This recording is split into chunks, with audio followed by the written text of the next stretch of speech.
शास्त्र की रचना दो दृष्टियों से की जाती है।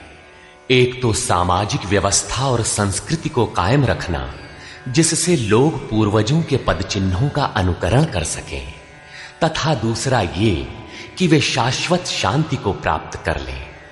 रामचरितमानस, बाइबल, कुरान इत्यादि में दोनों पक्षों का समावेश है, किंतु भौतिक दृष्टि प्रधान होने के कारण मनुष्य समाजोपयोगी व्यवस्था को ही पकड़ पाता है। आध्यात्मिक सूक्तियों को भी वो सामाजिक व्यवस्था के ही संदर्भ में देखने लगता है। कहता है कि ऐसा तो शास्त्र में लिखा है। इसीलिए वेद व्यास ने दोनों के लिए एक ही ग्रंथ महाभारत लिखते हुए भी आध्यात्मिक क्रिया का संकलन गीता के रूप में अलग से किया, जिससे कि लोग इस मूल कल्याण पथ में भ्रांति का मिश्रण न कर सके। उन्हीं आध्यात्मिक मूल्यों के साथ प्रस्तुत है गीता का दिव्य संदेश।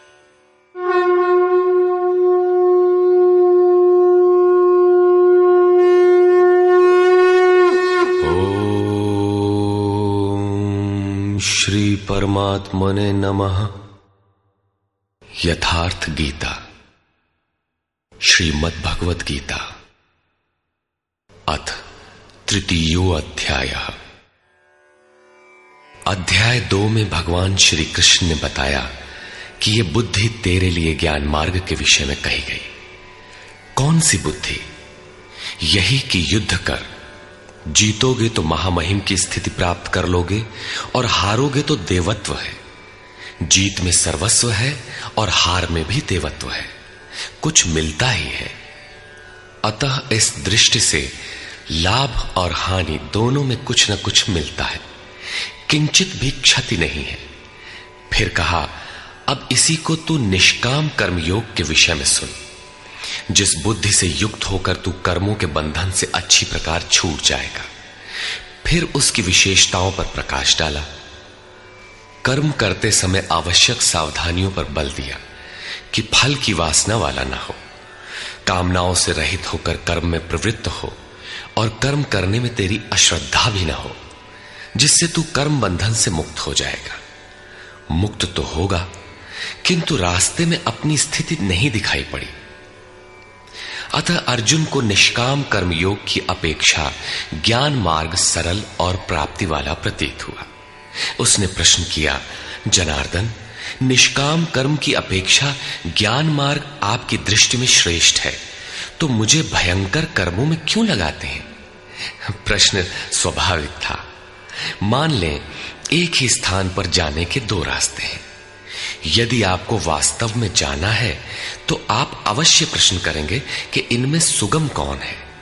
यदि नहीं करते तो आप पथिक नहीं। ठीक इसी प्रकार अर्जुन ने भी प्रश्न रखा। अर्जुन उवाच,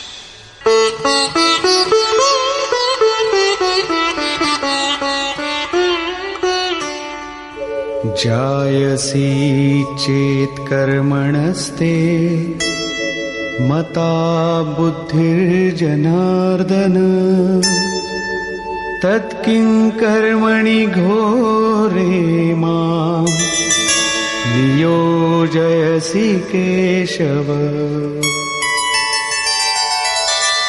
जनों पर दया करने वाले जनार्दन, यदि निष्काम कर्मयोग की अपेक्षा ज्ञान योग आपको श्रेष्ठ मान्य है, तो हे केशव, आप मुझे भयंकर कर्मयोग में क्यों लगाते हैं? निष्काम कर्मयोग में अर्जुन को भयंकरता दिखाई पड़ी, क्योंकि इसमें कर्म करने में ही तेरा अधिकार है, फल में कभी नहीं। कर्म करने में अश्रद्धा भी ना हो और निरंतर समर्पण के साथ योग पर दृष्टि रखते हुए कर्म में लगा रहे। जबकि ज्ञान मार्ग में हारोगे तो देवत्व है, जीतने पर महामहिम स्थिति है। अपनी लाभ हानि स्वयं देखते हुए आगे बढ़ना है। इस प्रकार अर्जुन को निष्काम कर्मयोग की अपेक्षा ज्ञान योग सरल प्रतीत हुआ।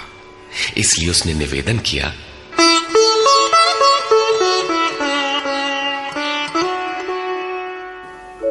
व्यामिश्रेणेव वाक्येन बुद्धिं मोहयसीव मे तदेकं वद निश्चित्य येन श्रेयोऽहमाप्नुयाम्।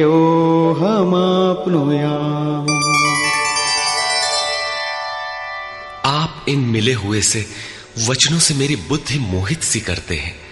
आप तो मेरी बुद्धि का मोह दूर करने में प्रवृत्त हुए हैं। अतः इनमें से एक निश्चय करके कहिए जिससे मैं श्रेय परम कल्याण मोक्ष को प्राप्त हो जाऊं।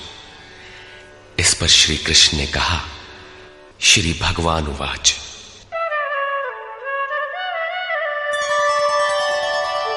लोकेऽस्मिन् द्विविधा निष्ठा पुरा प्रोक्ता मया नघ। ज्ञानयोगेन सांख्यानां कर्मयोगेन योगिनाम्। निष्पाप अर्जुन, इस संसार में सत्य शोध की दो धाराएं मेरे द्वारा पहले कही गई हैं। पहले का तात्पर्य कभी सत्य युग या त्रेता में नहीं, बल्कि अभी जिसे दूसरे अध्याय में कहे आए हैं। ज्ञानियों के लिए ज्ञान मार्ग और योगियों के लिए निष्काम कर्म योग बताया गया है। दोनों ही मार्गों के अनुसार कर्म तो करना ही पड़ेगा, कर्म अनिवार्य है। न कर्मणामनारम्भात्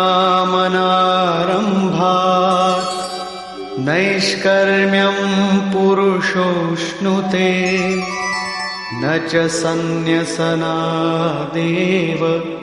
सिद्धिं समधिगच्छति। अर्जुन, मनुष्य न तो कर्मों को न आरंभ करने से निष्कर्मता की अंतिम स्थिति को प्राप्त होता है और न आरंभ की हुई क्रिया को त्यागने मात्र से भगवत प्राप्ति रूपी परम सिद्धि को ही प्राप्त होता है। अब तुझे ज्ञान मार्ग अच्छा लगे या निष्काम कर्म मार्ग, दोनों में कर्म तो करना ही पड़ेगा। प्रायः इस स्थल पर लोग भगवत पथ में संक्षिप्त मार्ग और बचाव ढूंढने लगते हैं। कर्म आरंभ ही न करें, हो गए निष्कर्मी। कहीं ऐसी भ्रांति न रह जाए, इसलिए श्री कृष्ण बल देते हैं कि कर्मों को न आरंभ करने से कोई निष्कर्म भाव को नहीं प्राप्त होता। शुभाशुभ कर्मों का जहां अंत है, परम निष्कर्मता की उस स्थिति को कर्म करके ही पाया जा सकता है। इसी प्रकार बहुत से लोग कहते हैं, हम तो ज्ञान मार्गी हैं, ज्ञान मार्ग में कर्म है ही नहीं। ऐसा मानकर कर्मों को त्यागने वाले ज्ञानी नहीं होते। आरंभ की हुई क्रिया को त्यागने मात्र से कोई भगवत साक्षात्कार रूपी परम सिद्धि को प्राप्त नहीं होता है, क्योंकि नहि कश्चित् क्षणमपि जातु तिष्ठत्य कर्मकृत् कार्यते ह्यवशः कर्म सर्वः प्रकृतिजैर्गुणैः। कोई भी पुरुष किसी काल में क्षण मात्र भी कर्म किए बिना नहीं रहता, क्योंकि सभी पुरुष प्रकृति से उत्पन्न हुए गुणों द्वारा विवश होकर कर्म करते हैं। प्रकृति और प्रकृति से उत्पन्न गुण जब तक जीवित हैं, तब तक कोई भी पुरुष कर्म किए बिना रह ही नहीं सकता। अध्याय 4 के 33वें और 37वें श्लोक में श्री कृष्ण कहते हैं कि यावन मात्र कर्म ज्ञान में समाप्त हो जाते हैं। ज्ञान रूपी अग्नि संपूर्ण कर्मों को भस्म कर देता है। यहां वे कहते हैं कि कर्म किए बिना कोई रहता ही नहीं। अंततः वे महापुरुष कहते क्या हैं? उनका आशय है कि यज्ञ करते करते तीनों गुणों से अतीत हो जाने पर मन के विलय और साक्षात्कार के साथ यज्ञ का परिणाम निकल जाने पर कर्म शेष हो जाते हैं। उस निर्धारित क्रिया की पूर्णता से पहले कर्म मिटते नहीं, प्रकृति पिंड नहीं छोड़ती।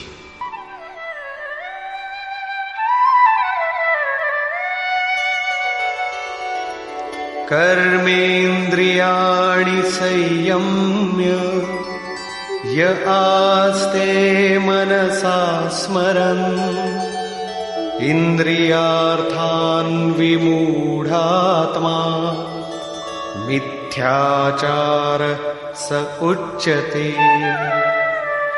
इतने पर भी विशेष रूप से मूढ़ लोग जो कर्मेंद्रियों को हठ से रोककर इंद्रियों के भोगों का मन से स्मरण करते रहते हैं, वे मिथ्याचारी हैं, पाखंडी हैं, न कि ज्ञानी। सिद्ध है कि कृष्ण काल में भी ऐसी रूढ़ियां थीं। लोग करने योग्य क्रिया को छोड़कर इंद्रियों को हठ से रोककर बैठ जाते थे और कहने लगते थे कि मैं ज्ञानी हूं, पूर्ण हूं। किंतु श्री कृष्ण कहते हैं कि वे धूर्त हैं। ज्ञान मार्ग अच्छा लगे या निष्काम कर्म योग, दोनों ही मार्गों में कर्म तो करना ही पड़ेगा।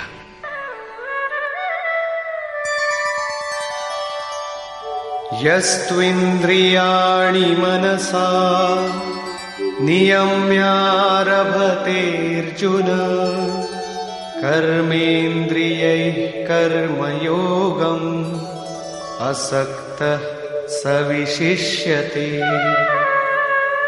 अर्जुन, जो पुरुष मन से इंद्रियों को वश में करके जब मन में भी वासनाओं का स्फुरण न हो सर्वथा अनासक्त हुआ कर्मेंद्रियों से कर्मयोग का आचरण करता है, वो श्रेष्ठ है। ठीक है, समझ में आया कि कर्म का आचरण करें, किंतु ये प्रश्न खड़ा होता है कि कौन सा कर्म करें। इस पर कहते हैं, नियतं कुरु कर्म त्वं कर्मजायो ह्यकर्मणः शरीरयात्रापि च ते न प्रसिद्धेद कर्मणः। अर्जुन, तू निर्धारित किए हुए कर्म को कर, अर्थात कर्म तो बहुत से हैं, उनमें से कोई एक चुना हुआ है, उसी नियत कर्म को कर। कर्म न करने की अपेक्षा कर्म करना ही श्रेष्ठ है। इसलिए कि करते रहोगे, थोड़ी भी दूरी तय कर लोगे तो जैसा पीछे बता आए हैं, महान जन्म मरण के भय से उद्धार करने वाला है, इसलिए श्रेष्ठ है। कर्म न करने से तेरी शरीर यात्रा भी सिद्ध नहीं होगी। शरीर यात्रा का अर्थ लोग कहते हैं शरीर निर्वाह।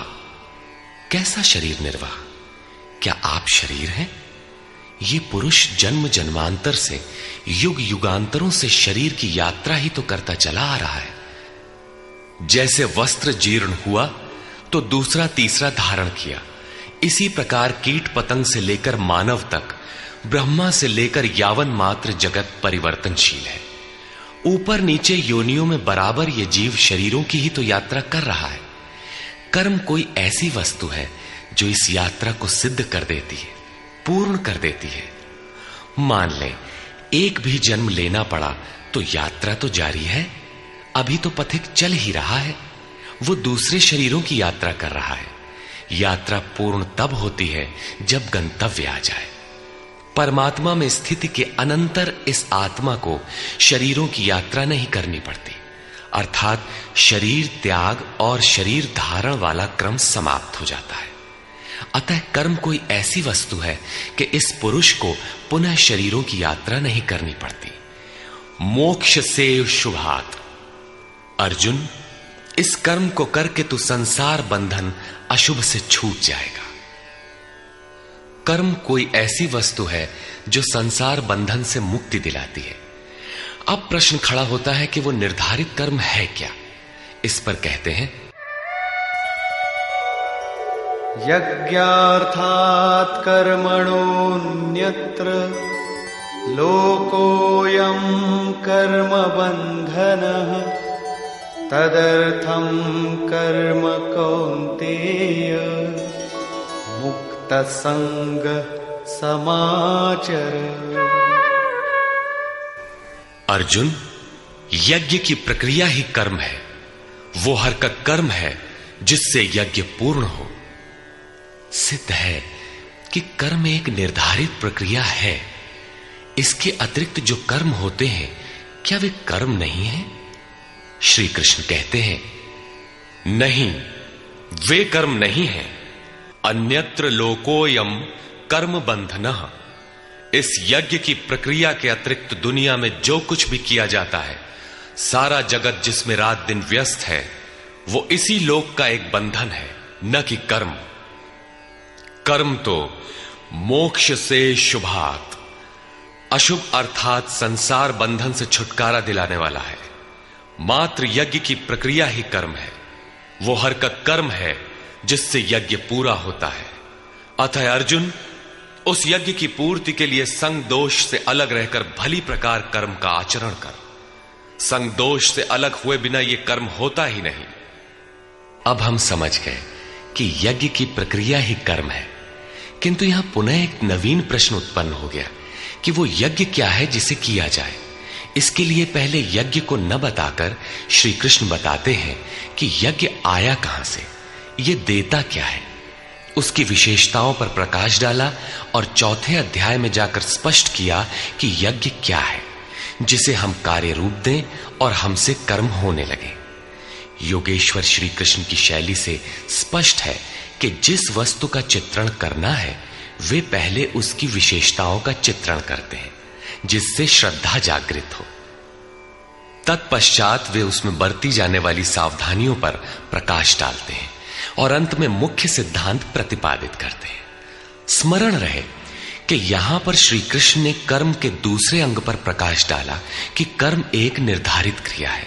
जो कुछ किया जाता है वो कर्म नहीं है। अध्याय 2 में पहली बार कर्म का नाम लिया, उसकी विशेषताओं पर बल दिया, उसमें बरती जाने वाली सावधानियों पर प्रकाश डाला, लेकिन यह नहीं बताया कि कर्म क्या है। योगेश्वर श्री कृष्ण ने कहा, अर्जुन, तो निर्धारित किए हुए कर्म को कर। अब प्रश्न उठता है कि निर्धारित कर्म क्या है जिसे हम करें।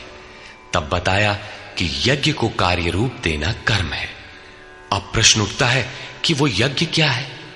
यहां यज्ञ की उत्पत्ति विशेषता बताकर शांत हो जाएंगे और आगे अध्याय 4 में यज्ञ का निखरा हुआ रूप मिलेगा जिसे करना कर्म है। कर्म की यह परिभाषा गीता को समझने की कुंजी है। यज्ञ के अतिरिक्त दुनिया में लोग कुछ न कुछ करते ही रहते हैं। कोई खेती करता है तो कोई व्यापार, कोई पदासीन है तो कोई सेवक, कोई अपने को बुद्धिजीवी कहता है तो कोई श्रमजीवी, कोई समाज सेवा को कर्म मानता है तो कोई देश सेवा को। और इन्हीं कर्मों में लोग सकाम और निष्काम कर्म की भूमिका भी बनाए पड़े हैं। किंतु श्री कृष्ण कहते हैं ये कर्म नहीं है। अन्यत्र लोकोयम कर्म बंधना। यज्ञ की प्रक्रिया के सिवाय जो कुछ भी किया जाता है वो इसी लोक का बंधनकारी कर्म है, न कि मोक्षद कर्म। वस्तुतः यज्ञ की प्रक्रिया ही कर्म है। अब यज्ञ न बताकर पहले यह बताते हैं कि यज्ञ आया कहां से।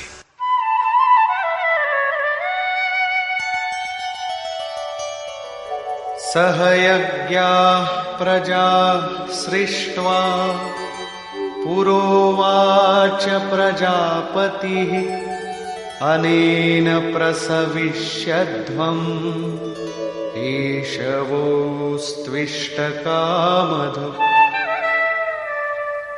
प्रजापति ब्रह्मा ने कल्प के आदि में यज्ञ सहित प्रजा को रचकर कहा कि इस यज्ञ द्वारा वृद्धि को प्राप्त हो।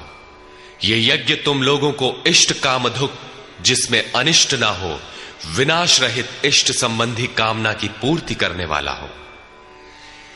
यज्ञ सहित प्रजा को किसने रचा? प्रजापति ब्रह्मा ने। ब्रह्मा कौन? क्या 4 मुख और 8 आंखों वाला देवता जैसा कि प्रचलित है? नहीं। श्री कृष्ण के अनुसार देवता नाम की कोई अलग सत्ता है ही नहीं। फिर प्रजापति कौन है? वस्तुतः जिसने प्रजा के मूल उद्गम परमात्मा में प्रवेश पा लिया है वो महापुरुष प्रजापति है। बुद्धि ही ब्रह्मा है। अहंकार शिव बुद्धि अज, मन शशि चित्त महान। उस समय बुद्धि यंत्र मात्र होती है। उस महापुरुष की वाणी में परमात्मा ही बोलता है। भजन की वास्तविक क्रिया प्रारंभ हो जाने पर बुद्धि का उत्तरोत्तर उत्थान होता है। प्रारंभ में वो बुद्धि ब्रह्म विद्या से संयुक्त होने के कारण ब्रह्मविद कही जाती है। क्रमशः विकारों का शमन होने पर, ब्रह्म विद्या में श्रेष्ठ होने पर यह ब्रह्म विद्वर कही जाती है। उत्थान और सूक्ष्म हो जाने पर बुद्धि की अवस्था विकसित हो जाती है। वो ब्रह्म विद्वरीयान कहलाती है। उस अवस्था में ब्रह्म विद्वेत्ता पुरुष दूसरों को भी उत्थान मार्ग पर लाने का अधिकार प्राप्त कर लेता है। बुद्धि की पराकाष्ठा है ब्रह्म विद्वरिष्ट, अर्थात ब्रह्मविद की वो अवस्था जिसमें इष्ट प्रवाहित है। ऐसी स्थिति वाले महापुरुष प्रजा के मूल उद्गम परमात्मा में प्रविष्ट और स्थित रहते हैं। ऐसे महापुरुषों की बुद्धि मात्र यंत्र है, वे ही प्रजापति कहलाते हैं। वे प्रकृति के द्वंद्व का विश्लेषण कर आराधना क्रिया की रचना करते हैं। यज्ञ के अनुरूप संस्कारों का देना ही प्रजा की रचना है। इससे पूर्व समाज अचेत अव्यवस्थित रहता है। सृष्टि अनादि है, संस्कार पहले से ही है, किंतु अस्त व्यस्त विकृत है। यज्ञ के अनुरूप उन्हें ढालना ही रचना या सजाना है। ऐसे महापुरुष ने कल्प के आदि में यज्ञ सहित प्रजा की रचना की। कल्प निरोग बनाता है, वैद्य कल्प देते हैं, कोई कायाकल्प करता है। ये क्षणिक शरीरों का कल्प है। वास्तविक कल्प तो तब है जब भवरोग से मुक्ति मिल जाए। आराधना का प्रारंभ इस कल्प की शुरुआत है। आराधना पूर्ण हुई तो आपका कल्प पूरा हो गया। इस प्रकार परमात्म स्वरूपस्थ महापुरुषों ने भजन के प्रारंभ में यज्ञ सहित संस्कारों को सुसंगठित कर कहा कि इस यज्ञ से तुम वृद्धि को प्राप्त हो। कैसी वृद्धि? क्या मकान कच्चे से पक्का बन जाएगा? आय अधिक होने लगेगी? नहीं, यज्ञ इष्ट कामधुक, इष्ट संबंधी कामना की पूर्ति करेगा। इष्ट है परमात्मा, उस परमात्मा संबंधी कामना की पूर्ति वाला है। प्रश्न स्वाभाविक है कि यज्ञ सीधे उस परमात्मा की प्राप्ति करा देगा अथवा क्रम क्रम से चलकर।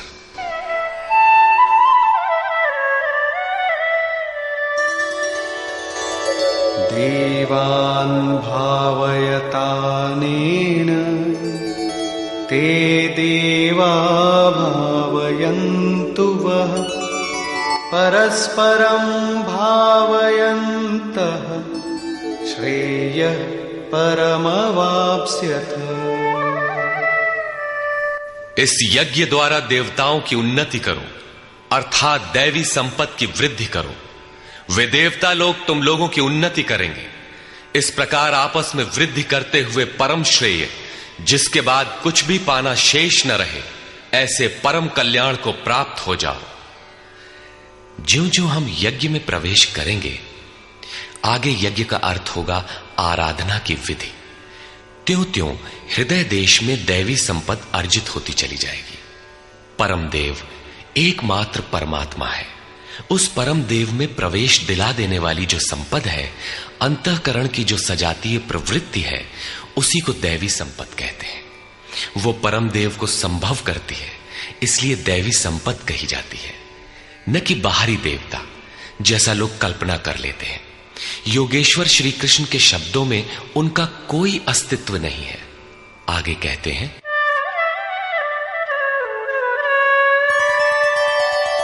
इष्टान् भोगान् हि वो देवा दास्यन्ते यज्ञभाविताः तैर्दत्तान् प्रदायैभ्यो यो भुङ्क्तेस्तेन एव सः। यज्ञ द्वारा संवर्धित देवता दैवी संपत्ति आपको इष्टान भोगान ही दास्यन्ते, इष्ट अर्थात आराध्य संबंधी भोगों को देंगे, अन्य कुछ नहीं। तैहि दत्तान, वे ही एकमात्र देने वाले हैं। इष्ट को पाने का अन्य कोई विकल्प नहीं है।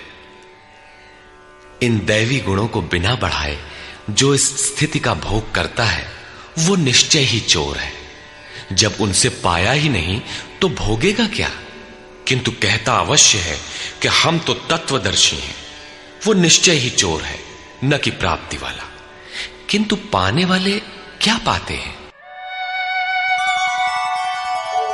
यज्ञशिष्टाशिनः सन्तो मुच्यन्ते सर्वकिल्बिषैः भुञ्जते ते त्वघं पापा ये पचन्त्यात्मकारणात्।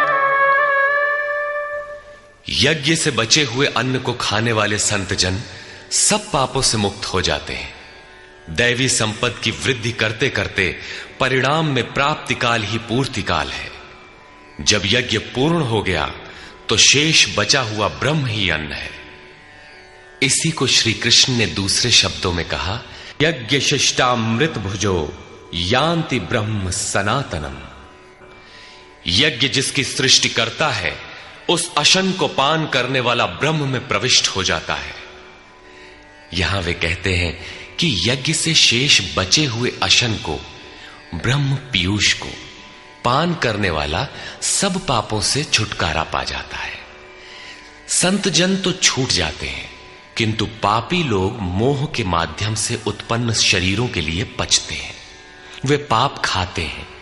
उन्होंने भजन भी किया, आराधना को समझा, अग्रसर भी हुए, किंतु बदले में एक मीठी सी चाह पैदा हो गई कि आत्म कारणात् शरीर के लिए और शरीर के संबंधों को लेकर कुछ मिले।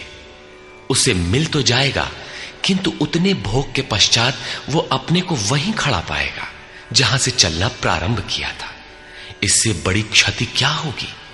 जब शरीर ही नश्वर है तो इसके सुख भोग कब तक साथ देंगे? वे आराधना तो करते हैं, किंतु बदले में पाप ही खाते हैं। पलट सुधाते 60 विष ले ही, वो नष्ट तो नहीं होगा, किंतु आगे नहीं बढ़ेगा। इसीलिए श्री कृष्ण निष्काम भाव से कर्म भजन करने पर बल देते हैं।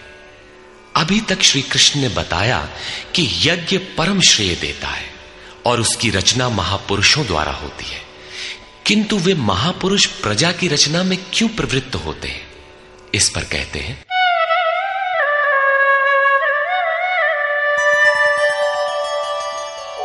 अन्नाद्भवन्ति भूतानि पर्जन्यादन्न संभवः यज्ञाद्भवति पर्जन्यो यज्ञः कर्म समुद्भवः।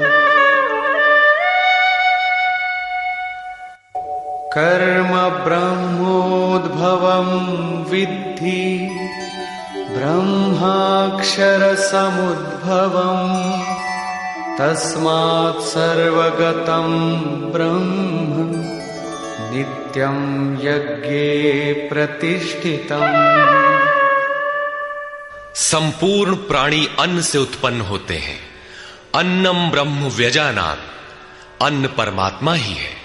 उस ब्रह्म पीयूष को ही उद्देश्य बनाकर प्राणी यज्ञ की ओर अग्रसर होता है।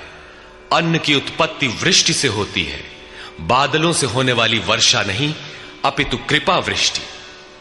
पूर्व संचित यज्ञ कर्म ही कृपा के रूप में बरस पड़ता है। आज की आराधना कल कृपा के रूप में मिलेगी, इसीलिए वृष्टि यज्ञ से होती है। स्वाहा बोलने और तिल जौ जलाने से ही वृष्टि होती तो विश्व की अधिकांश मरुभूमि ऊसर क्यों रहती, उर्वर बन जाती। यहां कृपा वृष्टि यज्ञ की देन है। ये यज्ञ कर्मों से ही उत्पन्न होने वाला है। कर्म से यज्ञ पूर्ण होता है। उस कर्म को वेद से उत्पन्न हुआ जान। वेद ब्रह्म स्थित महापुरुष की वाणी है।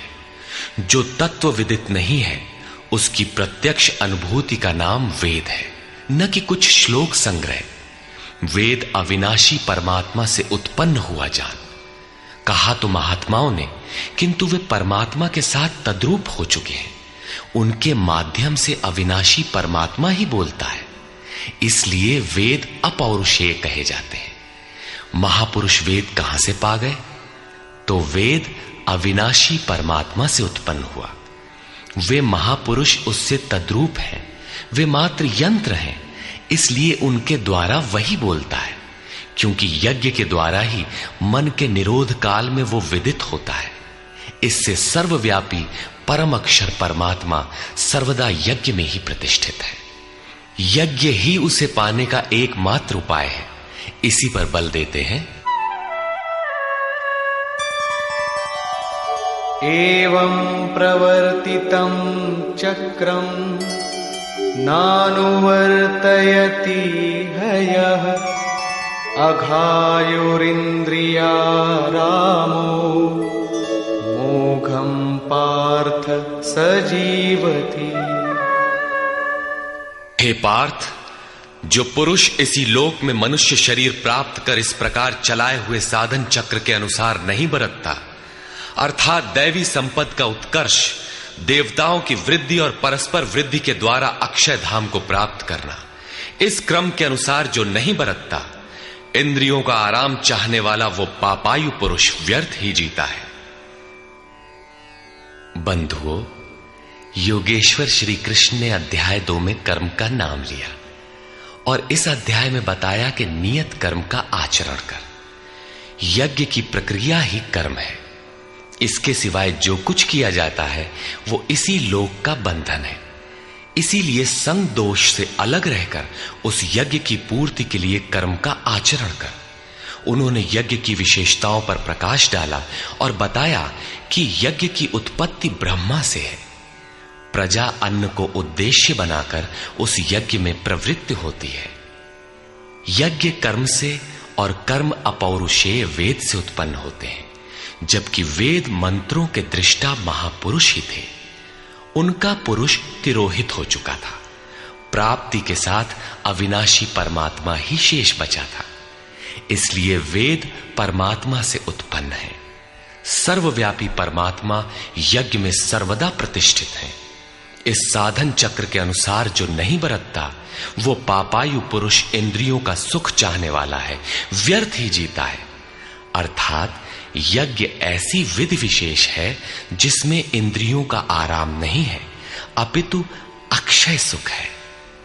इंद्रियों के संयम के साथ इसमें लगने का विधान है। इंद्रियों का आराम चाहने वाले पापायु हैं। अभी तक श्री कृष्ण ने नहीं बताया है कि यज्ञ है क्या, परंतु क्या यज्ञ करते ही रहेंगे या इसका कभी अंत भी होगा? इस पर योगेश्वर कहते हैं, यस्त्वात्मरतिरेव स्यात् आत्मतृप्तश्च मानवः आत्मन्येव च सन्तुष्टः तस्य कार्यं न विद्यते। परंतु जो मनुष्य आत्मा में ही रत, आत्मतृप्त और आत्मा में ही संतुष्ट है, उसके लिए कोई कर्तव्य नहीं रह जाता। यही तो लक्ष्य था। जब अव्यक्त सनातन अविनाशी आत्म तत्व प्राप्त हो गया तो आगे ढूंढे किसे? ऐसे पुरुष के लिए न कर्म की आवश्यकता है न किसी आराधना की। आत्मा और परमात्मा एक दूसरे के पर्याय हैं। इसी का पुनः चित्रण करते हैं। नैव तस्य कृतेनार्थो नाकृतेनेह कश्चन न चास्य सर्वभूतेषु कश्चिदर्थव्यपाश्रयः।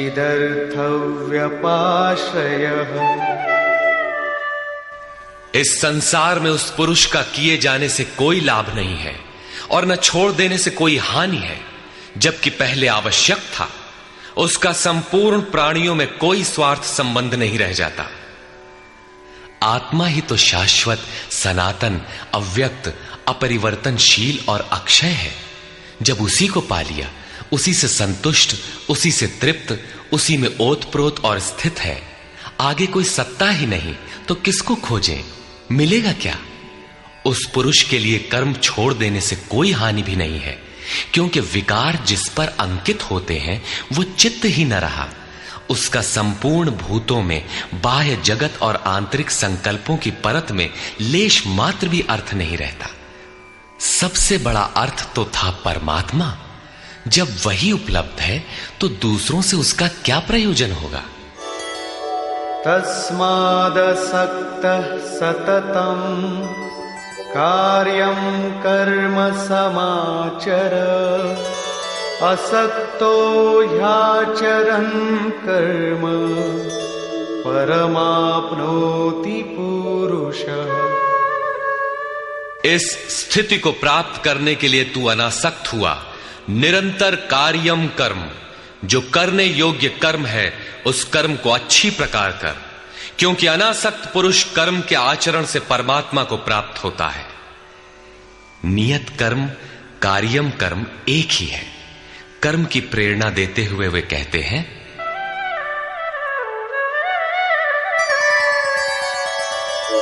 कर्मणैव हि संसिद्धिम् आस्थिता जनकादयः लोकसंग्रहमेवापि संपश्यन् कर्तुमर्हसि। जनक माने राजा जनक नहीं, जनक जन्मदाता को कहते हैं। योग ही जनक है, आपके स्वरूप को जन्म देता है, प्रकट करता है। योग से संयुक्त प्रत्येक महापुरुष जनक हैं। ऐसे योग संयुक्त बहुत से ऋषियों, जनकादयः, जनक इत्यादि ज्ञानी जन महापुरुष भी कर्मणा एव संसिद्धिम, कर्मों के द्वारा ही परम सिद्धि को प्राप्त हुए हैं। परम सिद्धि माने परम तत्व परमात्मा की प्राप्ति। जनक इत्यादि जितने भी पूर्व में होने वाले महर्षि हुए हैं, इस कार्यम कर्म के द्वारा जो यज्ञ की प्रक्रिया है, इस कर्म को करके ही संसिद्धिम, परम सिद्धि को प्राप्त हुए। किंतु प्राप्ति के पश्चात वे भी लोक संग्रह को देखकर कर्म करते हैं, लोकहित को चाहते हुए कर्म करते हैं। अतः तू भी प्राप्ति के पश्चात लोकनायक बनने के लिए कार्य करने के ही योग्य है। क्यों? यद्यदाचरति श्रेष्ठः तत्तदेवेतरो जनः स यत्प्रमाणं कुरुते लोकस्तदनुवर्तते। श्रेष्ठ पुरुष जो जो आचरण करता है, अन्य पुरुष भी उसके अनुसार ही करते हैं। वो महापुरुष जो कुछ प्रमाण कर देता है, संसार उसका अनुसरण करता है। पहले श्री कृष्ण ने स्वरूप में स्थित आत्मतृप्त महापुरुष की रहनी पर प्रकाश डाला कि उसके लिए कर्म किए जाने से न कोई लाभ और न छोड़ने से कोई हानि। फिर भी जनकादि कर्म में भली प्रकार बरतते थे। वहां उन महापुरुषों से श्री कृष्ण धीरे से अपनी तुलना कर देते हैं कि मैं भी एक महापुरुष हूं। न मे पार्थास्ति कर्तव्यम् त्रिषु लोकेषु किंचन नानवाप्तमवाप्तव्यम् वर्त एव च कर्मणि। हे पार्थ, मुझे तीनों लोकों में कोई कर्तव्य नहीं है। पीछे कह आए हैं कि उस महापुरुष का समस्त भूतों में कोई कर्तव्य नहीं है। यहां कहते हैं तीनों लोकों में मुझे कुछ भी कर्तव्य शेष नहीं है, तथा किंचन मात्र प्राप्त होने योग्य वस्तु अप्राप्त नहीं है। तब भी मैं कर्म में भली प्रकार बरतता हूं। क्यों? यदि हम न वर्तेयम् जातु कर्मण्यतन्द्रितः मम वर्तमानुवर्तन्ते मनुष्याः पार्थ सर्वशः। क्योंकि यदि मैं सावधान होकर कदाचित कर्म में न बरतूं तो मनुष्य मेरे बर्ताव के अनुसार बरतने लग जाएंगे। तो क्या आपका अनुकरण भी बुरा है? श्री कृष्ण कहते हैं हां। उत्सीदेयुरिमे लोका न कुर्यां कर्म चेदहम् संकरस्य च कर्ता स्याम् उपहन्यामिमाः प्रजाः। यदि मैं सावधान होकर कर्म न करूं तो ये सब लोग भ्रष्ट हो जाएं और मैं संकरस्य, वर्ण संकर का करने वाला हूं तथा इन सारी प्रजा का हनन करने वाला, मारने वाला बनूं। स्वरूप में स्थित महापुरुष सतर्क रहकर यदि आराधना क्रम में न लगे रहें तो समाज उनकी नकल करके भ्रष्ट हो जाएगा। महापुरुष ने तो आराधना पूर्ण करके परम नैष्कर्म्य की स्थिति को पाया है। वे न करें तो उनके लिए कोई हानि नहीं है। किंतु समाज ने तो अभी आराधना आरंभ ही नहीं की। पीछे वालों के मार्गदर्शन के लिए ही महापुरुष कर्म करते हैं। मैं भी करता हूं। अर्थात श्री कृष्ण एक महापुरुष थे, न कि बैकुंठ से आए हुए कोई विशेष भगवान। उन्होंने कहा कि महापुरुष लोक संग्रह के लिए कर्म करता है, मैं भी करता हूं। यदि न करूं तो लोगों का पतन हो जाए, सभी कर्म छोड़ बैठेंगे। मन बड़ा चंचल है, ये सब कुछ चाहता है, केवल भजन नहीं चाहता। यदि स्वरूपस्थ महापुरुष कर्म न करें तो देखा देखी पीछे वाले भी तुरंत कर्म छोड़ देंगे। उन्हें बहाना मिल जाए कि ये भजन नहीं करते, पान खाते हैं, इत्र लगाते हैं, सामान्य बातें करते हैं, फिर भी महापुरुष कहलाते हैं। ऐसा सोचकर वे भी आराधना से हट जाते हैं, पतित हो जाते हैं। श्री कृष्ण कहते हैं कि यदि मैं कर्म न करूं तो सब भ्रष्ट हो जाए और मैं वर्ण संकर का कर्ता बनूं। स्त्रियों के दूषित होने से वर्ण संकर तो देखा सुना जाता है। अर्जुन भी इसी के भय से विकल था कि स्त्रियां दूषित होंगी तो वर्ण संकर पैदा होंगे। किंतु श्री कृष्ण कहते हैं यदि मैं सावधान होकर आराधना में लगा न रहूं तो वर्ण संकर का कर्ता हूं। वस्तुतः आत्मा का शुद्ध वर्ण है परमात्मा। अपने शाश्वत स्वरूप के पथ से भटक जाना वर्ण संकरता है। यदि स्वरूपस्थ महापुरुष क्रिया में नहीं बरतता तो लोग उनके अनुकरण में क्रिया रहित हो जाएंगे, आत्म पथ से भटक जाएंगे, वर्ण संकर हो जाएंगे, वे प्रकृति में खो जाएंगे। स्त्रियों का सतीत्व एवं नस्ल की शुद्धता एक सामाजिक व्यवस्था है, अधिकारों का प्रश्न है, समाज के लिए उसकी उपयोगिता भी है।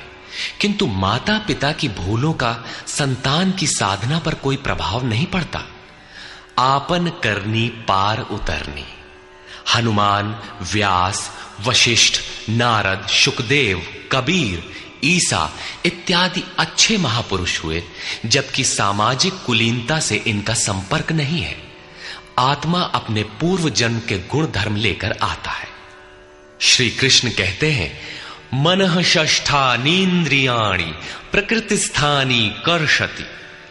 मन सहित इंद्रियों से जो कार्य इस जन्म में होता है उनके संस्कार लेकर जीवात्मा पुराने शरीर को त्याग कर नवीन शरीर में प्रवेश कर जाता है। इसमें जन्मदाताओं का क्या लगा? उनके विकास में कोई अंतर नहीं आया। अतः स्त्रियों के दूषित होने से वर्ण संकर नहीं होता। स्त्रियों के दूषित होने और वर्ण संकर से कोई संबंध नहीं है। शुद्ध स्वरूप की ओर अग्रसर न होकर प्रकृति में बिखर जाना ही वर्ण संकर है। यदि महापुरुष सावधान होकर क्रिया, नियत कर्म में बरतते हुए लोगों से क्रिया न कराएं तो वो उस सारी प्रजा का हनन करने वाला, मारने वाला बने। साधना क्रम में चलकर उस मूल अविनाशी की प्राप्ति ही जीवन है और प्रकृति में बिखरे रहना, भटक जाना मृत्यु है। किंतु वो महापुरुष इस सारी प्रजा को यदि क्रिया पथ पर नहीं चलाता, उस सारी प्रजा को बिखराव से रोककर सतपथ पर नहीं चलाता, तो वो सारी प्रजा का हनन करने वाला हत्यारा है, हिंसक है। और क्रमशः चलते हुए जो चला लेता है वो शुद्ध अहिंसा है। गीता के अनुसार शरीर का निधन, नश्वर कलेवरों का निधन मात्र परिवर्तन है, हिंसा नहीं। सक्ता कर्मण्य विद्वांसो यथा कुर्वन्ति भारत कुर्याद् विद्वांस्तथा सक्तः चिकीर्षुर्लोक संग्रहम्। हे भारत, कर्म में आसक्त हुए अज्ञानी जन जैसे कर्म करते हैं, वैसे ही अनासक्त हुआ विद्वान पूर्ण ज्ञाता भी लोक हृदय में प्रेरणा और कल्याण संग्रह चाहता हुआ कर्म करे। यज्ञ की विधि जानते और करते हुए भी हम अज्ञानी हैं। ज्ञान का अर्थ है प्रत्यक्ष जानकारी। जब तक लेश मात्र भी हम अलग हैं, आराध्य अलग है, तब तक अज्ञान विद्यमान है। जब तक अज्ञान है तब तक कर्म में आसक्ति रहती है। अज्ञानी जितनी आसक्ति से आराधना करता है उसी प्रकार अनासक्त। जिसे कर्मों से प्रयोजन नहीं है तो आसक्ति क्यों होगी? ऐसा पूर्ण ज्ञाता महापुरुष भी लोकहित के लिए कर्म करे, दैवी संपद का उत्कर्ष करे, जिससे समाज उस पर चल सके। न बुद्धिभेदं जनयेद् अज्ञानां कर्मसंगिनां जोषयेत् सर्वकर्माणि विद्वान् युक्तः समाचरन्। ज्ञानी पुरुषों को चाहिए कि कर्मों में आसक्ति वाले अज्ञानियों की बुद्धि में भ्रम न पैदा करें, अर्थात स्वरूपस्थ महापुरुष ध्यान दें कि उनके किसी आचरण से पीछे वालों के मन में कर्म के प्रति अश्रद्धा न उत्पन्न हो जाए। परमात्म तत्व से संयुक्त महापुरुष को भी चाहिए कि स्वयं भली प्रकार नियत कर्म करता हुआ उनसे करावे। यही कारण था कि पूज्य महाराज जी वृद्धावस्था में भी रात के 2 बजे ही उठकर बैठ जाएं, खांसने लगे। 3 बजे बोलने लगे, उठो मिट्टी के पुतलो। सब उठकर चिंतन में लग जाएं तो स्वयं थोड़ा लेट जाएं। कुछ देर बाद फिर उठकर बैठ जाएं, कहें, तुम लोग सोचते हो कि महाराज सो रहे हैं, किंतु मैं सोता नहीं, श्वास में लगा हूं। वृद्धावस्था का शरीर है, बैठने में कष्ट होता है, इसी से मैं पड़ा रहता हूं। लेकिन तुम्हें तो स्थिर और सीधे बैठकर चिंतन में लगना है। जब तक तैल धारा के सदृश श्वास की डोरी न लग जाए, क्रम न टूटे, अन्य संकल्प बीच में व्यवधान उत्पन्न न कर सकें, तब तक सतत लगे रहना साधक का धर्म है। मेरी श्वास तो बांस की तरह स्थिर खड़ी है। यही कारण है कि अनुयायियों से कराने के लिए वो महापुरुष भली प्रकार कर्म में बरतता है। जिस गुण को सिखावे उसे करके दिखावे। इस प्रकार स्वरूपस्थ महापुरुष को भी चाहिए कि स्वयं कर्म करता हुआ साधकों को भी आराधना में लगाए रहे। साधक भी श्रद्धापूर्वक आराधना में लगे, किंतु चाहे ज्ञान योगी हो अथवा समर्पण भाव वाला निष्काम कर्म योगी हो, साधक में साधना का अहंकार नहीं आना चाहिए। कर्म किसके द्वारा होते हैं, उसके होने में कौन कारण है, इस पर श्री कृष्ण प्रकाश डालते हैं।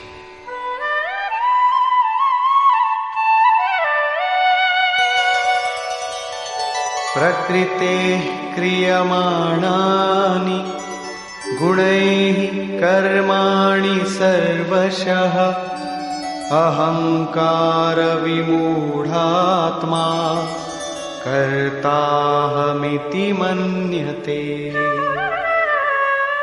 आरंभ से पूर्ति पर्यंत संपूर्ण कर्म प्रकृति के गुणों द्वारा किए जाते हैं। फिर भी अहंकार से विशेष मूढ़ पुरुष मैं करता हूं ऐसा मान लेता है। यह कैसे माना जाए कि आराधना प्रकृति के गुणों द्वारा होती है? ऐसा किसने देखा? इस पर कहते हैं, तत्त्ववित्तु महाबाहो गुणकर्म विभागयोः गुणा गुणेषु वर्तन्ते इति मत्वा न सज्जते। हे महाबाहु, गुण और कर्म के विभाग को तत्वविद परम तत्व परमात्मा की जानकारी वाले महापुरुषों ने देखा और संपूर्ण गुण गुणों में बरत रहे हैं। ऐसा मानकर वे गुण और कर्मों के कर्तापन में आसक्त नहीं होते। यहां तत्व का अर्थ परम तत्व परमात्मा है, न कि 5 या 25 तत्व जैसा कि लोग गणना करते हैं। योगेश्वर श्री कृष्ण के शब्दों में तत्व एकमात्र परमात्मा है, अन्य कोई तत्व है ही नहीं। गुणों को पार करके परम तत्व परमात्मा में स्थित महापुरुष गुण के अनुसार कर्मों का विभाजन देख पाते हैं। तामसी गुण रहेगा तो उसका कार्य होगा आलस्य, निद्रा, प्रमाद, कर्म में प्रवृत्त न होने का स्वभाव। राजसी गुण रहेंगे तो आराधना में पीछे न हटने का स्वभाव, शौर्य, स्वामी भाव से कर्म होगा। और सात्विक गुण कार्यरत होने पर ध्यान, समाधि, अनुभवी उपलब्धि, धारावाहिक चिंतन, सरलता स्वभाव में होगी। गुण परिवर्तनशील है। प्रत्यक्षदर्शी ज्ञानी ही देख पाता है कि गुणों के अनुरूप कर्मों का उत्कर्ष अपकर्ष होता है। गुण अपना कार्य करा लेते हैं, अर्थात गुण गुणों में बरतते हैं। ऐसा समझकर वो प्रत्यक्ष दृष्टा कर्म में आसक्त नहीं होता। किंतु जिसने गुणों का पार नहीं पाया, जो अभी रास्ते में है, उन्हें तो कर्म में आसक्त रहना है। इसलिए प्रकृतेर्गुण सम्मूढ़ाः सज्जन्ते गुण कर्मसु तान् कृत्स्नविदो मंदान् कृत्स्नविन्न विचालयेत्। प्रकृति के गुणों से मोहित हुए पुरुष गुण और कर्मों में क्रमशः निर्मल गुणों की ओर उन्नति देखकर उनमें आसक्त होते हैं। उन अच्छी प्रकार न समझने वाले मंदान शिथिल प्रयत्न वालों को अच्छी प्रकार जानने वाला ज्ञानी चलायमान न करे। उन्हें हतोत्साहित न करे, बल्कि प्रोत्साहन दे, क्योंकि कर्म करके ही उन्हें परम नैष्कर्म्य की स्थिति पाना है।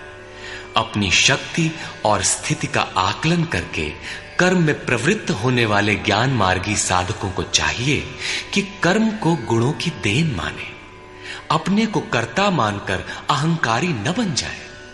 निर्मल गुणों को प्राप्त होने पर भी उनमें आसक्त न हो। किंतु निष्काम कर्मयोगी को कर्म और गुणों के विश्लेषण में समय देने की कोई आवश्यकता नहीं है। उसे तो बस समर्पण के साथ कर्म करते जाना है। कौन गुण आ जा रहा है, ये देखना इष्ट की जिम्मेदारी हो जाती है। गुणों का परिवर्तन और क्रम क्रम से उत्थान वो इष्ट की ही देन मानता है और कर्म होने को भी उन्हीं की देन मानता है। अतः कर्तापन का अहंकार या गुणों में आसक्ति होने की समस्या उसके लिए नहीं रहती, जबकि अनवरत लगा रहता है। इसी पर और साथ ही युद्ध का स्वरूप बताते हुए श्री कृष्ण कहते हैं, मयि सर्वाणि कर्माणि सन्न्यस्याध्यात्मचेतसा निराशीर्निर्ममो भूत्वा युध्यस्व विगतज्वरः। इसलिए अर्जुन, तू अध्यात्म चेतसा अंतरात्मा में चित्त का निरोध करके ध्यानस्थ होकर संपूर्ण कर्मों का मुझ में अर्पण करके आशा रहित, ममता रहित और संताप रहित होकर युद्ध कर। जब चित्त ध्यान में स्थित है, लेश मात्र भी कहीं आशा नहीं, कर्म में ममत्व नहीं है, असफलता का संताप नहीं है, तो वो पुरुष कौन सा युद्ध करेगा? जब सब ओर से चित्त सिमटकर हृदय देश में निरुद्ध होता जा रहा है, तो वो लड़ेगा किस लिए, किससे, और वहां है कौन? वास्तव में जब आप ध्यान में प्रवेश करेंगे, तभी युद्ध का सही स्वरूप खड़ा होता है। तो काम क्रोध, राग द्वेष, आशा तृष्णा इत्यादि विकारों का समूह, विजातीय प्रवृत्तियां जो कुरु कहलाती हैं, संसार में प्रवृत्ति देती ही रहती हैं। बाधा के रूप में भयंकर आक्रमण करती हैं। बस इनका पार पाना ही युद्ध है। इनको मिटाते हुए अंतरात्मा में सिमटते जाना, ध्यानस्थ होते जाना ही यथार्थ युद्ध है। इसी पर पुनः बल देते हैं, ये मे मतमिदं नित्यम् अनुतिष्ठन्ति मानवाः श्रद्धावन्तो न सूयन्तो मुच्यन्ते तेऽपि कर्मभिः।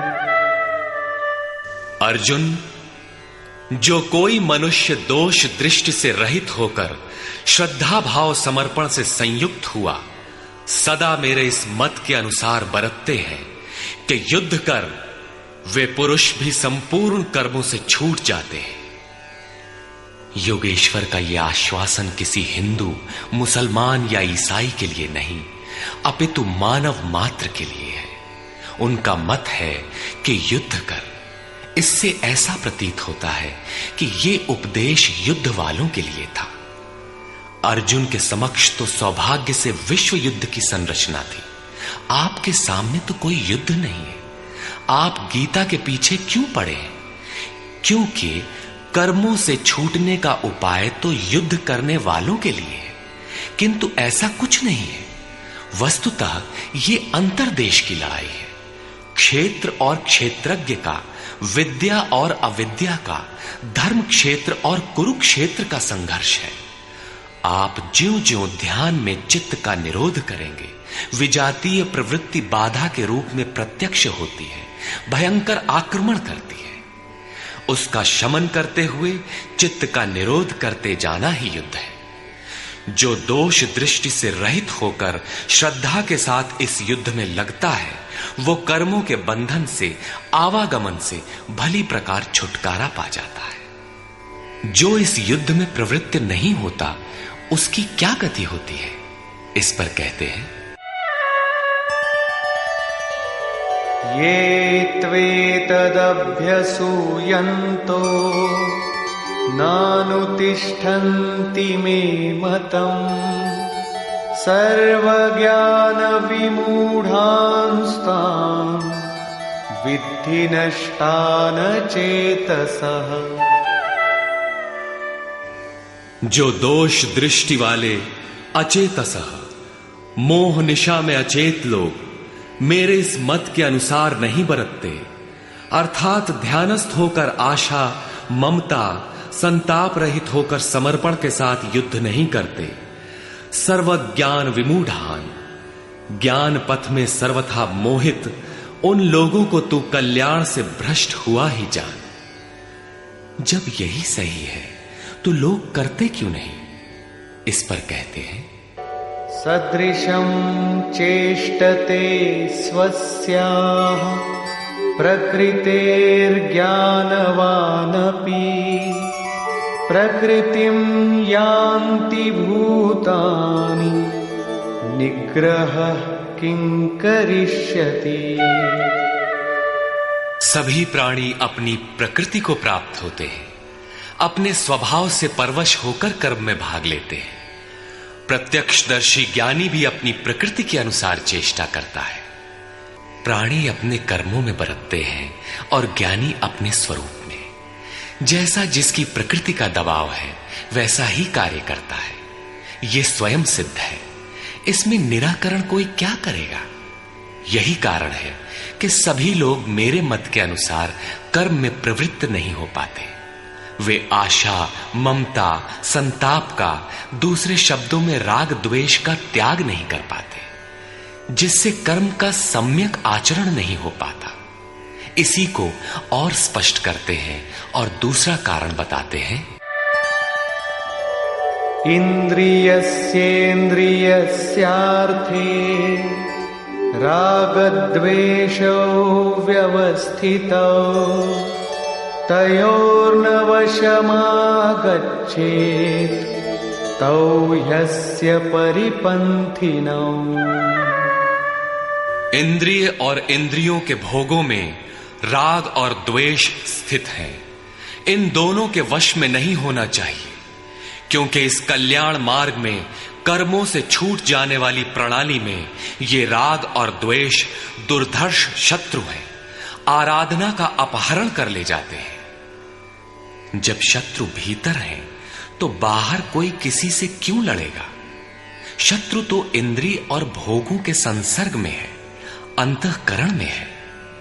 अतः ये युद्ध भी अंतःकरण का युद्ध है, क्योंकि शरीर ही क्षेत्र है जिसमें सजातीय विजातीय दोनों प्रवृत्तियां, विद्या और अविद्या रहती हैं, जो माया के दो अंग हैं।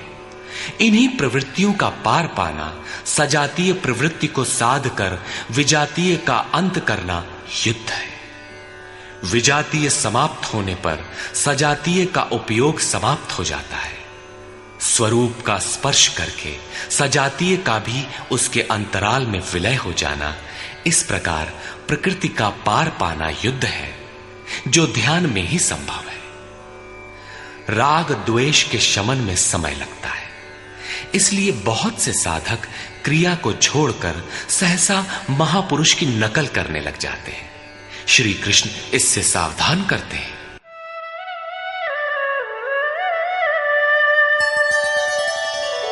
श्रेयान् स्वधर्मो विगुणः परधर्मात् स्वनुष्ठिता स्वधर्मे निधनं श्रेयः परधर्मो भयावह। अच्छी प्रकार आचरण किए हुए दूसरे के धर्म से गुण रहित भी अपना धर्म अधिक उत्तम है।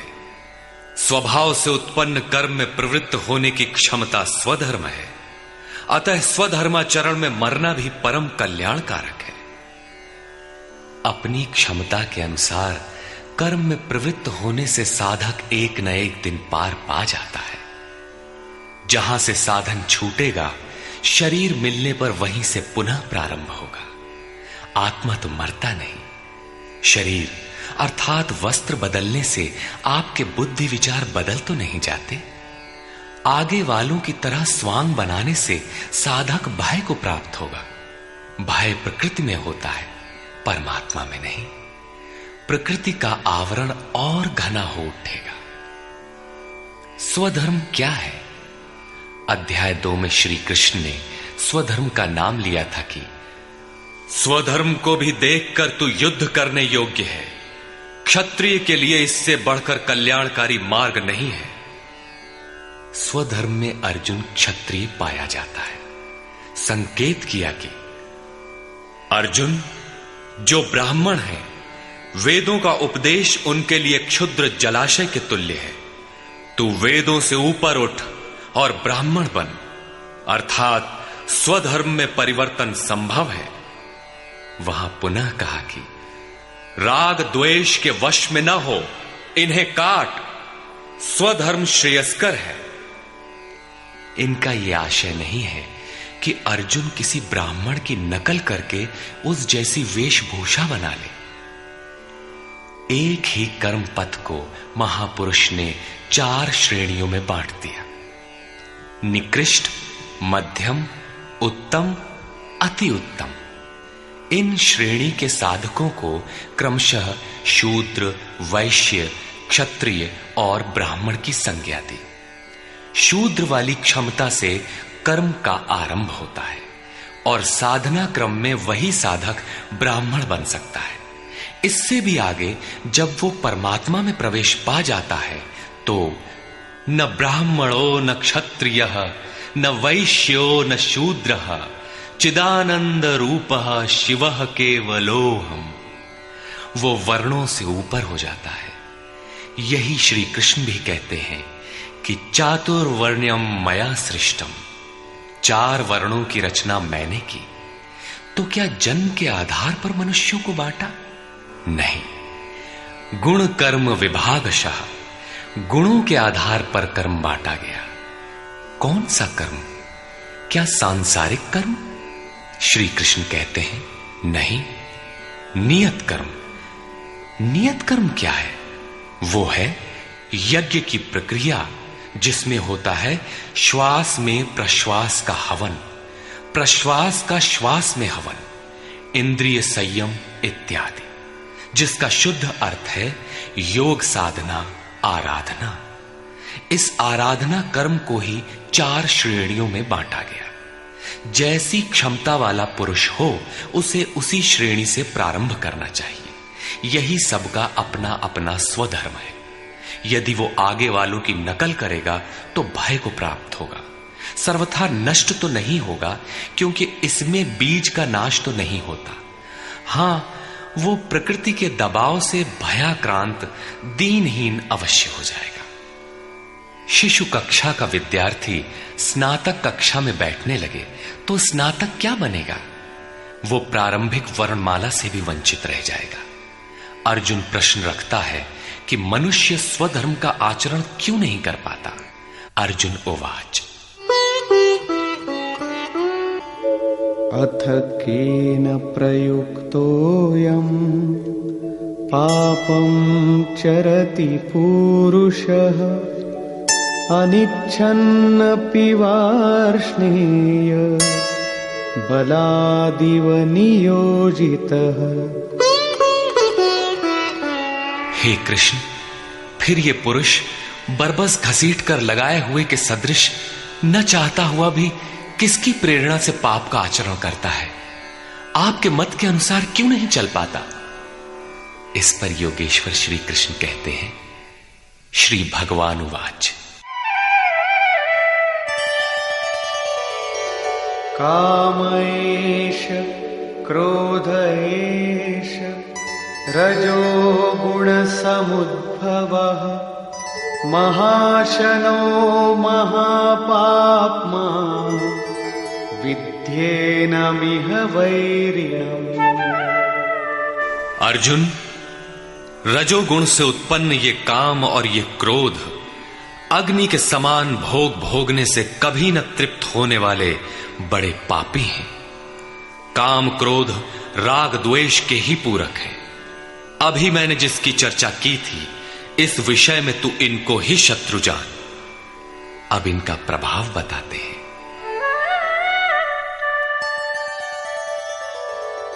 धूमेनाव्रियते वह्निः यथादर्शो मलेन च यथोल्बेनावृतो गर्भः तथा तेनेदमावृतम्। जैसे धुएं से अग्नि और मल से दर्पण ढक जाता है, जैसे जेर से गर्भ ढका हुआ है, ठीक वैसे ही काम क्रोधादि विकारों से यह ज्ञान ढका हुआ है। भीगी लकड़ी जलाने पर धुआं ही धुआं होता है। अग्नि रहकर भी लपट का रूप नहीं ले पाता।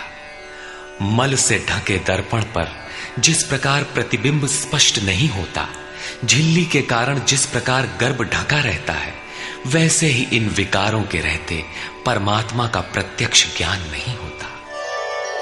आवृतं ज्ञानमेतेन ज्ञानिनो नित्यवैरिणा कामरूपेण कौन्तेय दुष्पूरेणानलेन च।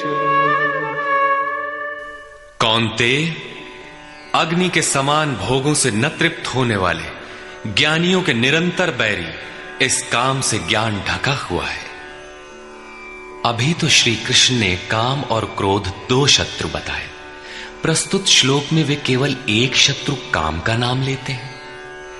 वस्तुतः काम में क्रोध का अंतर्भाव है। कार्य पूर्ण होने पर क्रोध समाप्त हो जाता है, किंतु कामना समाप्त नहीं होती। कामना पूर्ति में व्यवधान पड़ते ही क्रोध पुनः उभर आता है।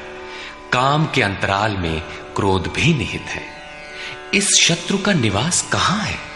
इसे ढूंढे कहां? निवास जान लेने पर इसे समूल नष्ट करने से सुविधा रहेगी। इस पर श्री कृष्ण कहते हैं,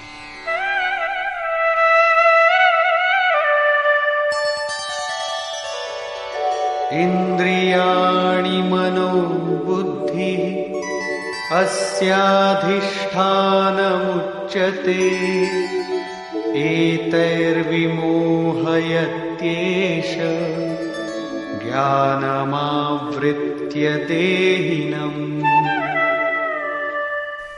इंद्रियां, मन और बुद्धि इसके वास स्थान कहे जाते हैं।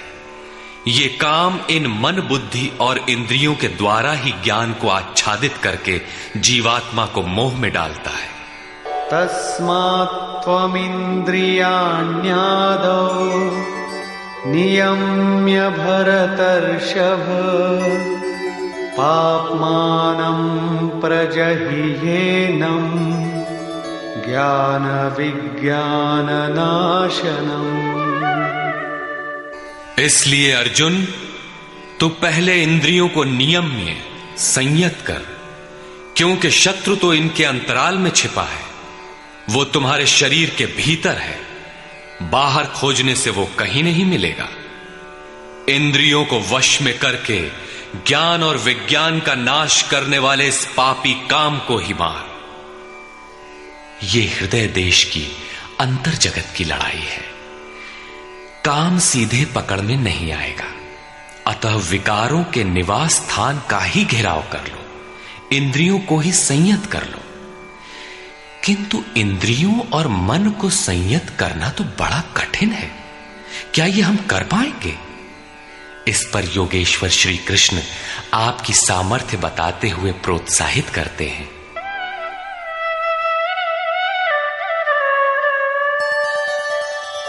इंद्रियाणि पराण्याहुः इंद्रियेभ्यः परं मनः मनसस्तु परा बुद्धिः यो बुद्धेः परतस्तु सः। अर्जुन, इस शरीर से तू इंद्रियों को परे अर्थात सूक्ष्म और बलवान जान। इंद्रियों से परे मन है, ये उनसे भी बलवान है। मन से परे बुद्धि है, और जो बुद्धि से भी अत्यंत परे है वो तुम्हारा आत्मा है, वही हो तुम। इसलिए इंद्रियों, मन और बुद्धि का निरोध करने में तुम सक्षम हो।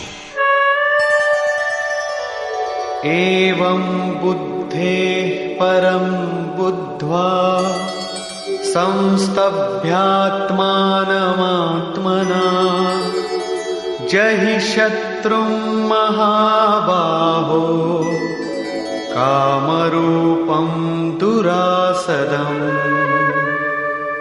इस प्रकार बुद्धि से परे अर्थात सूक्ष्म और बलवान अपने आत्मा को जानकर, आत्म बल को समझकर, बुद्धि के द्वारा अपने मन को वश में करके अर्जुन इस काम रूपी दुर्जय शत्रु को मार। काम एक दुर्जय शत्रु है।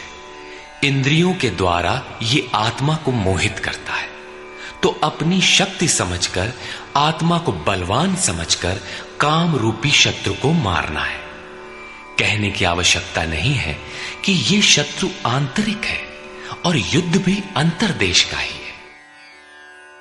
निष्कर्ष, बहुधा गीता प्रेमी व्याख्याताओं ने इस अध्याय को कर्मयोग का नाम दिया है, किंतु यह संगत नहीं है। दूसरे अध्याय में योगेश्वर ने कर्म का नाम लिया। उन्होंने कर्म के महत्व का प्रतिपादन कर उसमें कर्म जिज्ञासा जागृत की, और इस अध्याय में उन्होंने कर्म को परिभाषित किया कि यज्ञ की प्रक्रिया ही कर्म है। सिद्ध है कि यज्ञ कोई निर्धारित दिशा है। इसके अतिरिक्त जो कुछ भी किया जाता है वह इसी लोक का बंधन है। श्री कृष्ण जिसे कहेंगे वह कर्म मोक्ष्यसे अशुभात्, संसार बंधन से छुटकारा दिलाने वाला कर्म है। श्री कृष्ण ने यज्ञ की उत्पत्ति बताई, वह देता क्या है, उसकी विशेषताओं का चित्रण किया, यज्ञ करने पर बल दिया। उन्होंने कहा इस यज्ञ की प्रक्रिया ही कर्म है। जो नहीं करते वे पापायु, आराम चाहने वाले व्यर्थ जीते हैं। पूर्व में होने वाले महर्षियों ने भी इसे करके ही परम नैष्कर्म्य सिद्धि को पाया। वे आत्मतृप्त हैं, उनके लिए कर्म की आवश्यकता नहीं है। फिर भी पीछे वालों के मार्गदर्शन के लिए वे भी कर्म में भली प्रकार लगे रहते थे।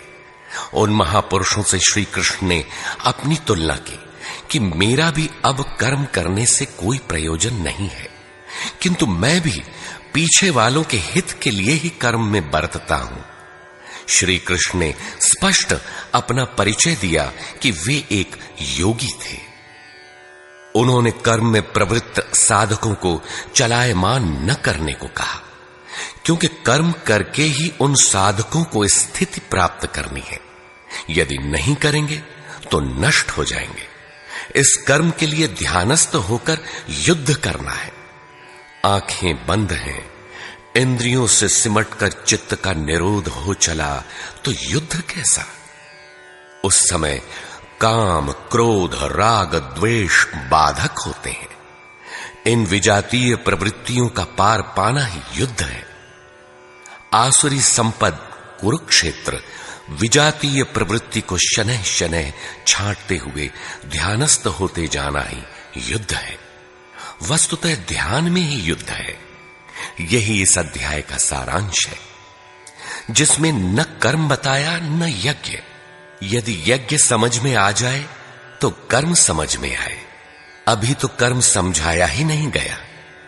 इस अध्याय में केवल स्थित प्रज्ञ महापुरुष के प्रशिक्षणात्मक पहलू पर बल दिया गया। यह तो गुरुजनों के लिए निर्देश है।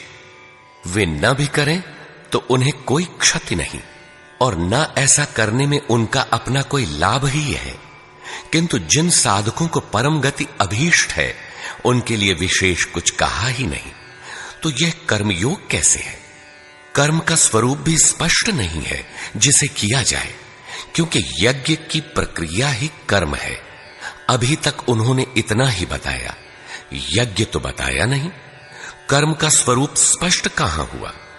हां, युद्ध का यथार्थ चित्रण गीता में यहीं पाया जाता है।